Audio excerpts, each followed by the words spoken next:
again!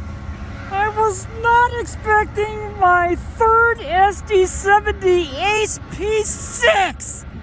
8101 is back! Wow!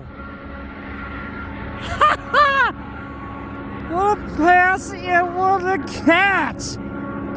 Of the M342 that had my next C6M rebuild, then it would be my 8th one now of the 3301 to lead it, and my third SD70 Ace P6 of the 8101 as rear DPU. How about that? And that'll do it for this video at Ladysmith. Thank you guys for watching. See you next time, and I'll see you down the main line. Oh, that was epic. Tyler Hayes out.